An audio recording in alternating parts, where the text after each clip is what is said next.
சொக்கநாதன் பெற்றெடுத்த பிள்ளையாராம்.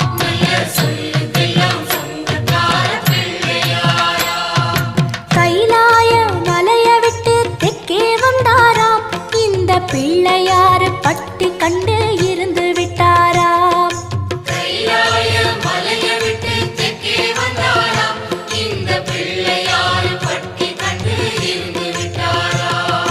கணபதியார் வந்தாரம்மா, நம்ம உறவாக நின்னாரம்மா.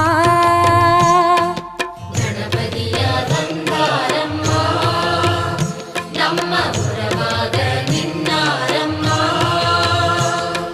சொக்கநாதன்